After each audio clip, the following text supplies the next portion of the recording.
The last 3 days has been great for anybody working in Tehelka because, it's amazing. Everything is smooth, everything is fun. You have all sorts of people walking around with big giant grins on their faces.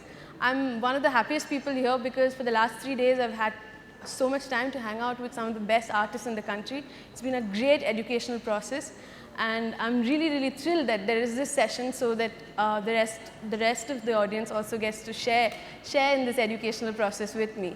Some of you are, probably way ahead of the game, but some of you are probably in the same stage that I am in.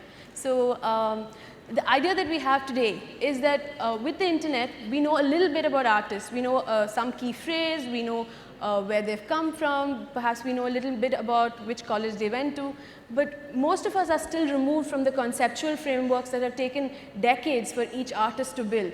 So this is a great opportunity for us to share with the artists their conceptual frameworks, and perhaps the next time we see their art, we will enter a journey with them. In fact, many of the conversations today, I think, will be about personal journeys. I'd like to begin with Manu Parekh ji, one of our great artists who's evolved a very, very special idiom to talk about the Indian landscape. And yesterday when we were talking, he said he has painted Banaras over and over again for many, many, many decades. And yesterday when we were talking about this, he said, Nisha, Banaras sirf ek bahana hai. It's just an excuse. So I was very intrigued by this. So why is Banaras just an excuse? Banaras एक बहाना है जो मैंने बताया, उसके पीछे काफ़ी मेरे अनुभव की जो बातें हैं वो मुझे पहले बतानी है। पहले तो मैं जे से अपना डिप्लोमा किया है और मुझे काफ़ी हमारे एजुकेशन सिस्टम से वहीं प्रॉब्लम होना शुरू हो गया था। अहमदाबाद के एक मिडिल क्लास से आया हुआ लड़के को आप माइकल एंजेलो का स्टैचू ड्रॉ करने के लिए बोलोगे तो समझ में नहीं आता, कुछ कनेक्शन नहीं हो रहा था मुझे। तो वहाँ से ये क्वेश्चन करने की और कुछ एजुकेशन सिस्टम में ही प्रॉब्लम होना शुरू हुआ, कुछ कहीं एक जगह कनेक्ट नहीं कर पा रहा था। हालांकि एजुकेशन ख़त्म होने के बाद जो हिंदुस्तान में हर आर्टिस्ट का हालत होता है, आइदर उनको स्कॉलरशिप मिल जाती है तो लंदन पेरिस चले जाते हैं, और जिनको नहीं मिलती वो फिर कोई जॉब ढूंढते हैं। तो आई वॉज रियली लकी कि मुझे जॉब मिला, और ऑल इंडिया हैंडलूम बोर्ड में under Pupul Jayakar I work for 25 years, and that was biggest one education for मी।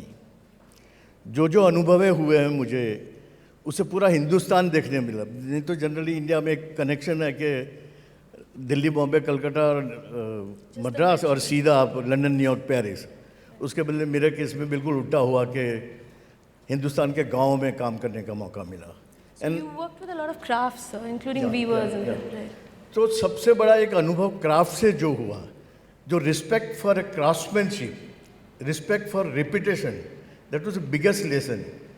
और गाँव में जिस तरह के जितनी टैलेंट है, और ख़ास करके महिलाओं का जो मुझे अनुभव हुआ है, कितनी कमाल की उनकी एक एनर्जी होती है, उसको लेकर घंटों तक मैं बातें कर सकता। मैं एक एग्जांपल देता हूँ मधुबनी की गंगा देवी का, कि जो औरत को बच्चा नहीं होने से हस्बैंड ने घर से निकाल दिया है, वो बाद में पेंटिंग करके इतनी हाइट पे गई, नॉट ओनली प्रसिद्धि पर काम की क्वालिटी भी इतनी कमाल की थी कि पेंटिंग से ही जो कुछ भी उसको सर्वाइवल और जो रिस्पेक्ट वगैरह सब कुछ उन्होंने वापस दिया।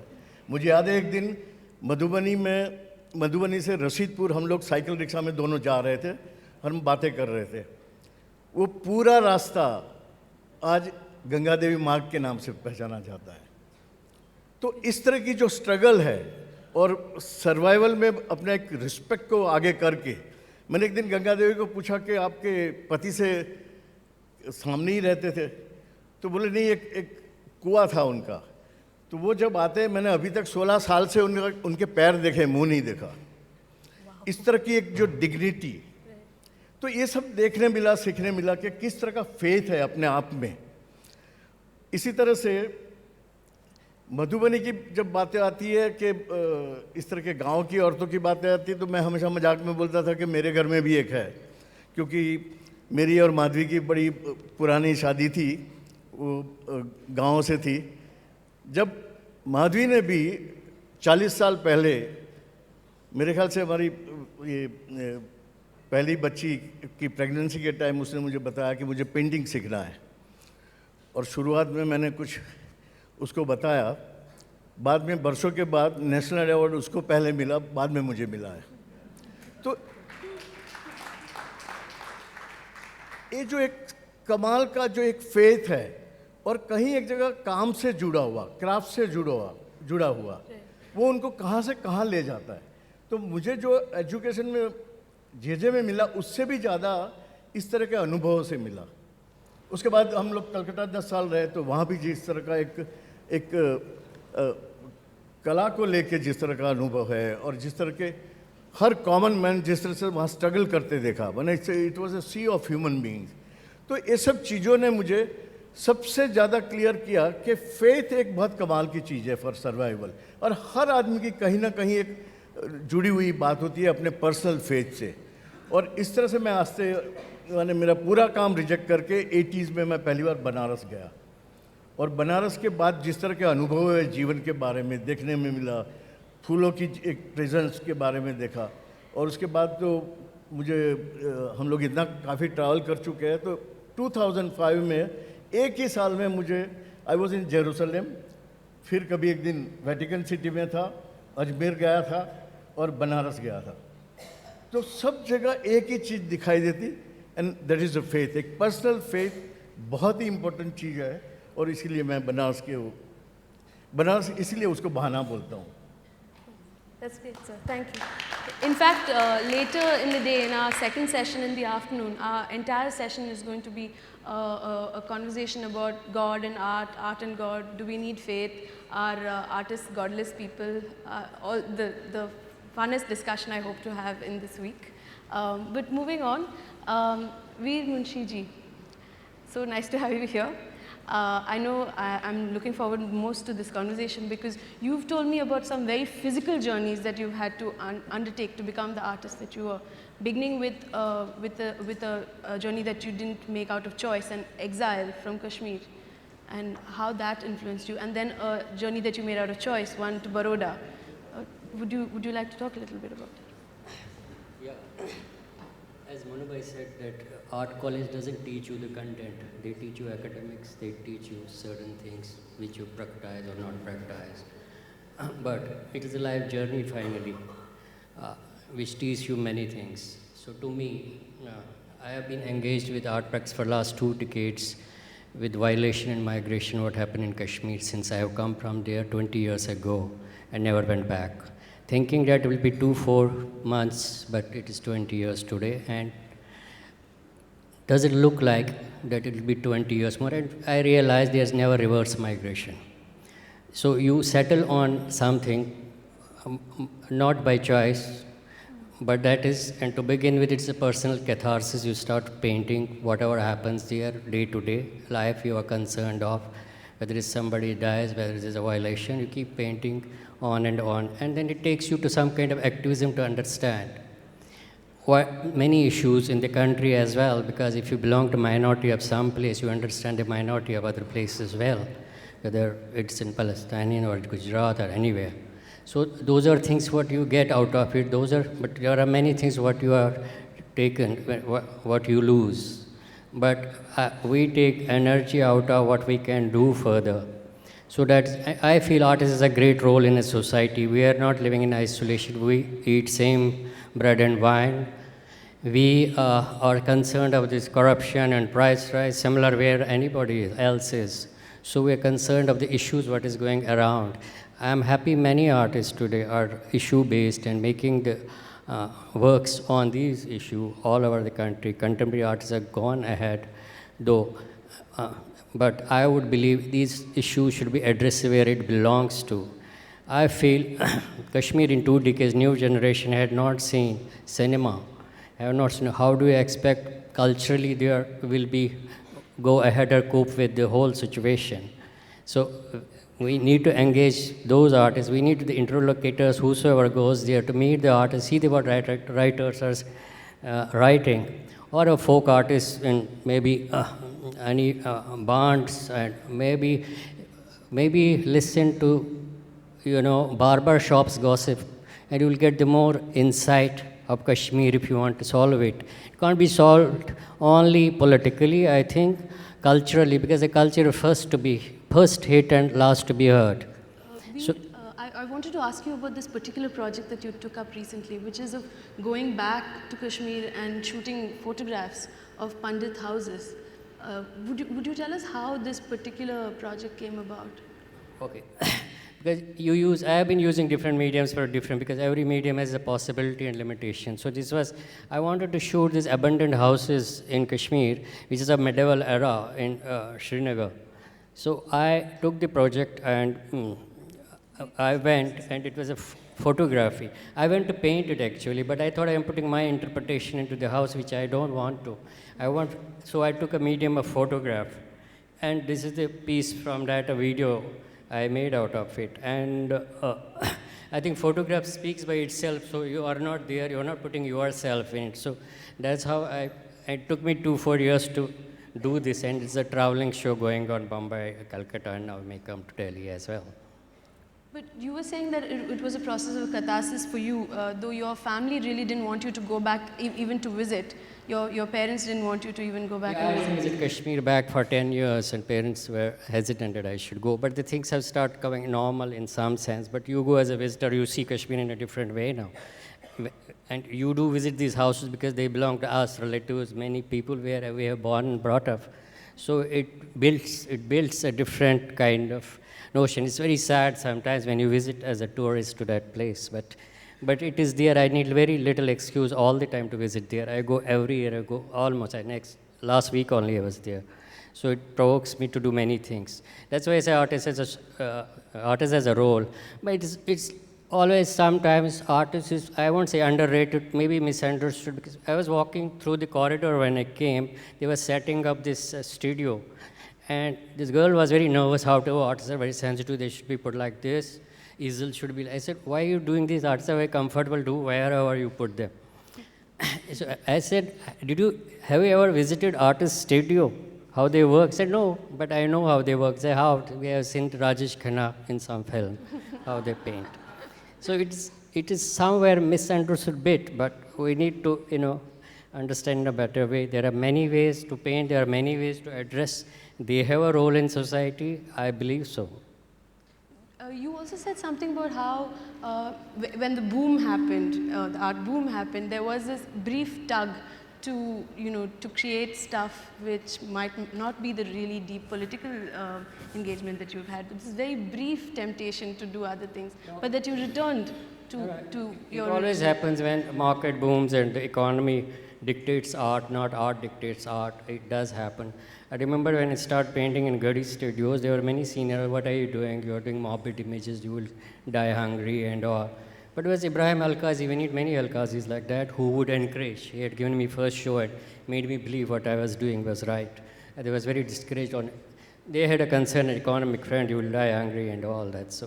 And economy, yes, it's a good thing to have economy because you can do many art. It was wonderful to the boom in the art in one side because you could do anything what you want. You do big scale. Scale has risen because of economy. But at the same time, price dictates art, which you are not always good about. You don't feel good about it. So the art should dictate art. Just a very off note, I on behalf of the audience, I have to ask this self-portrait on the pot. Would you tell us a little bit about it? Yeah, I call it self-contemplation. It was my self-portrait when I landed in Delhi in Bawalpur House. It was a guest house where we shared the dormitories. And it was often packed with artists. And I don't know what to do in urban city coming from Kashmir and in those. So I would often go to the toilet and sit and contemplate. When I showed it in Edinburgh, somebody said it's a self-constipation. I said, yes, it is true. 20 years, I still think same. So that's how it is. I brought this Gandhi also, the other one. Gandhi is a reference to, Gandhi has visited in 47 to Kashmir, saw a beam of light. this is the peace when, he thought this is the most peaceful area and this is the symbol for Kashmir. Then I was wondering now when I was painting the shrapnels, I thought Gandhi, I made as a welder who should come and weld these shrapnels now. So that was the connect.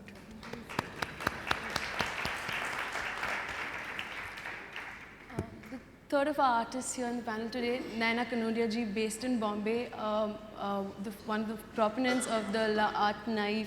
Am I pronouncing that correctly, Nayanaa ji? La Art Naif, yeah. So fantastic, fantastic style that the moment you see it, it puts a smile on your face. There's always a narrative in every painting. How did this very, very distinctive idiom develop? What framework do you see it within?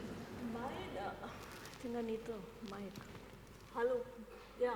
So my inspiration was the changing face of India, how we have been invaded by Western civilization, but at the same time we retain our Indian, our traditions and our customs, and how we live under this dichotomy. That the unkempt maelstrom that has engulfed our ever-transforming society, where we have the generation clinging tenaciously to their roots and identities.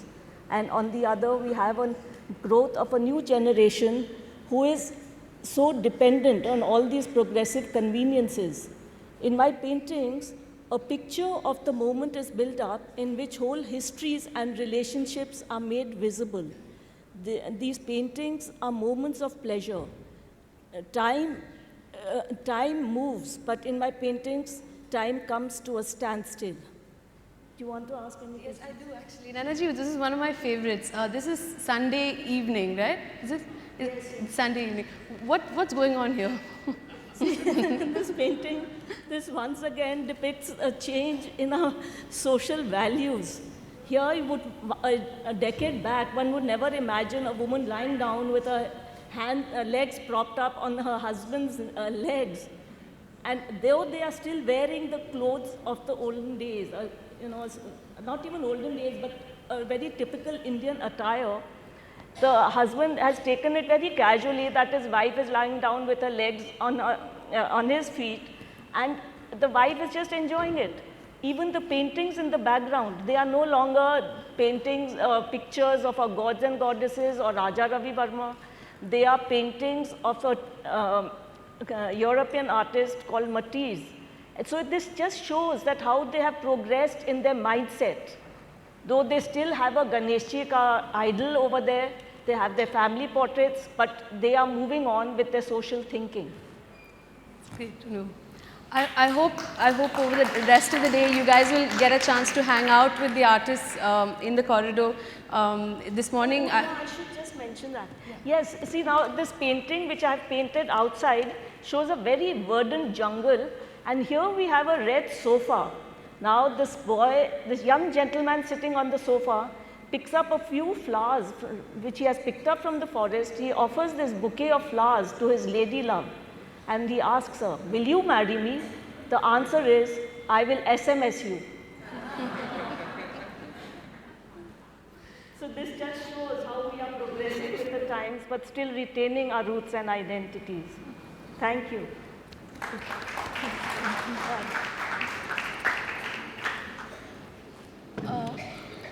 In all the people who've been walking up and down, checking out the paintings, checking out the process, checking out the artists, I often see people stopping at Seema Kohliji's painting and saying, what's happening? And I see them sort of, leaning forward and sort of falling into the painting because each time you look, you feel like a new layer is emerging. And she often talks about her work in terms of an exploration of the mind. But yesterday, she told me this amusing story of how in this attempt to paint the exploration of the mind, her father once thought that she was going out of her mind. So perhaps you'd like to tell us a little more about that incident. This is a long time back, and I really aspire to still have the same kind of a struggle which was then. I still continue to somehow create the same struggle all the time in my work, and each and every painting I create. Actually, that was, the time when I was trying to move on from paper to canvas. And I used to do a lot of layers on paper also, a lot of washes.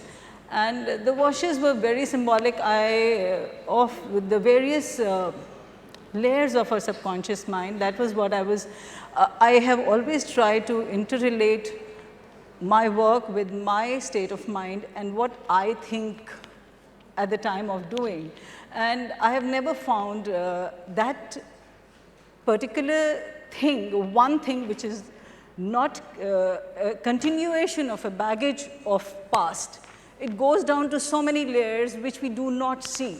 And that's what I want to represent in my work. So there are a lot of layers. There's, silver leaf, then there's a deoxidization, then there are various washes with different mediums. I sort of mix different mediums, inks, gouache, acrylics, and then I sort of take an impression of maybe corrugated paper or cloth or bubble paper, or whatever I get my hands on, maybe some kitchen stuff also.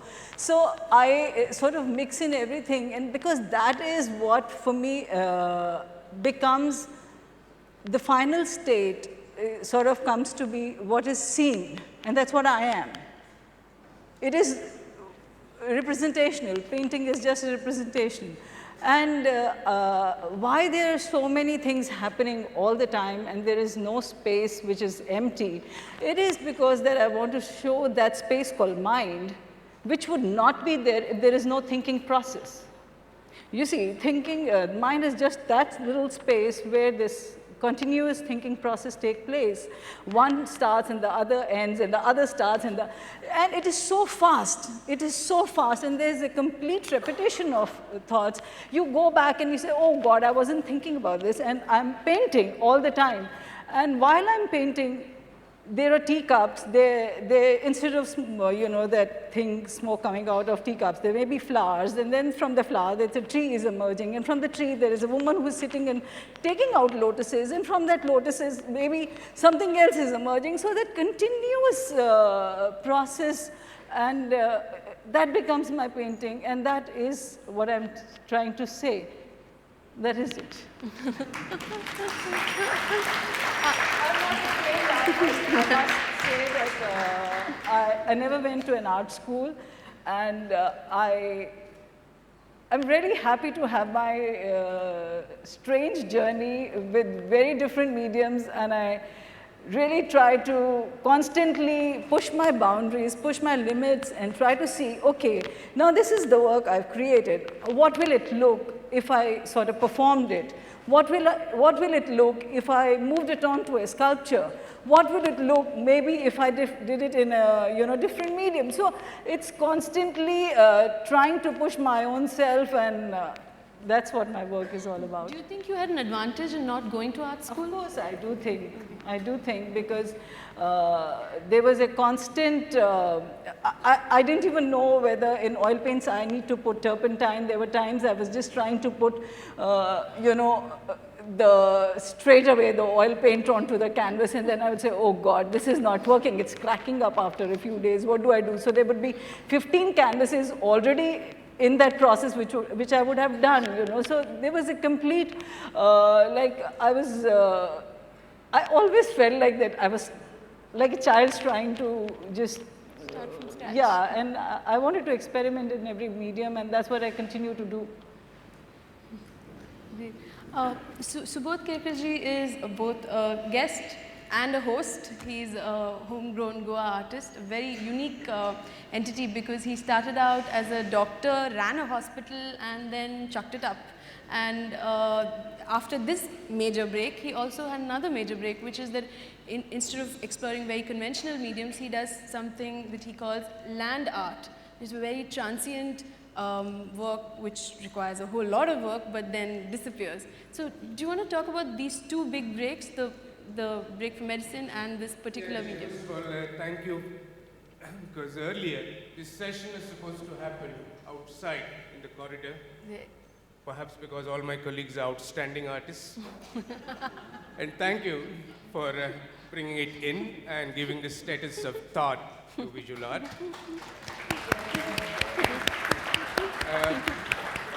Well, I was a doctor. I ran a hospital for 6 years. 25 years ago, I started a hospital in Kalangut. Initially, my patients were all from Goa, the fishermen, but suddenly things changed.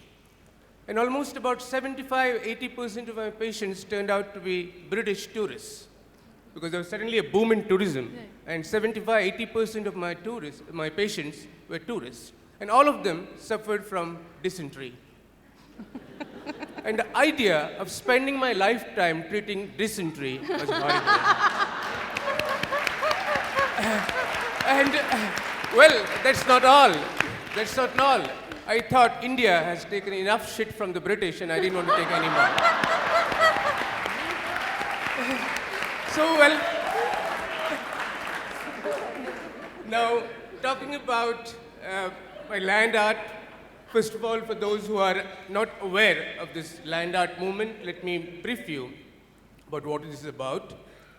I'm not a landscape architect. Many times, landscape architect and land art is mixed up with. Land art movement started somewhere in the 60s in America, and the first artist was Robert Smithson. And he created something which was called spiral jetty. This was a very novel concept because the art went out from the gallery, the space of a gallery, into the landscape. You know, there were a lot of landscape artists, and there were a lot of artists who engaged with landscape. But most artists, like Constable and everybody, they basically depicted the landscape in their paintings. Land art is not about depicting the landscape, but land art is about engaging with the landscape. Landscape becomes a canvas for your creation. As far as my land art is concerned, well, I don't have much time, so I will just talk about a few of my pieces. Usually, landscape artists took away the political in the service of the decorative. I do exactly the opposite. I have many, could you please go back on this first slide and keep it there? I take out, most landscape artists, as I said, they took out politics in the service of decorative. I infuse my art, I infuse landscape, I infuse decorative and picturesque with politics. There are many layers in my work. There are basically aesthetic layers, social, political, material.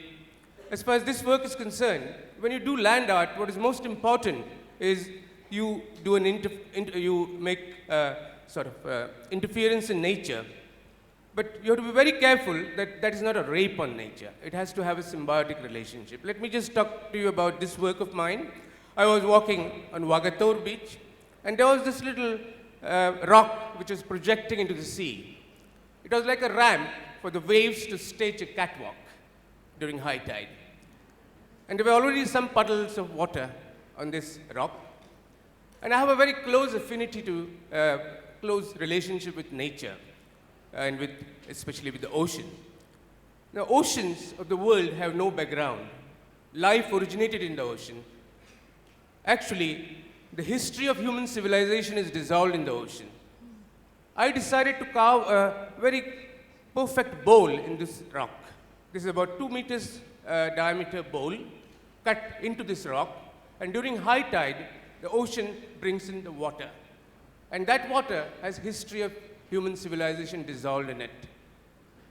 This is boundless ocean. So I call my bowl the Earth Bowl, the bowl for world brotherhood. This is there in Wagator Beach. Well, the next slide, please. Yeah, this was a project I did in Dubai. I was asked to do something which connects with the relationship with Arabia and with India. Much before the oil boom, 2000 BC, we already had ships going between the two countries, Arabia and India. And I wanted to celebrate that. And I often use old boats as medium of my sculpture. These are boats from Goa. I buy old boats and use glass, use copper, mix it with them and make sculptures out of it. There's a beautiful thing happening when you use old objects, especially old boats, as medium for sculpture. Here, you are making history. You are using history as a medium for sculpture. And so I carried these boats, old boats, to Dubai, and this sort of establishes this trade relationship which exists between Arabia and the Harappa Mohenjo-daro civilization. Next, please. Next slide, please. This is installation done not too far from here. There's a beach here which is called Goa Vella. This used to be a very important port in the, from 6th century to 14th century. It was called Goa Puri. And then the port is silted and the port is shifted to Old Goa. Actually, I think our timekeepers are going to send us in a boat out into the ocean very soon. So Okay, okay. So, well, this is called the moon in the tide, and I made a form of a moon with shells, and then the moon, which is the creator of the tide, was destroyed by the tide. Next slide, please. thank you all. Thank you, sir. This was session 1. There's session 2. I mean, and in between you can check out everything from boats to reclining ladies to Pandit houses. Just hang out with these artists. It's a great privilege to have them hanging around with us. Spend as much time as you can, and please do come back for the afternoon session at 3:40, I think, where we talk about God and godless artists. Thank you all.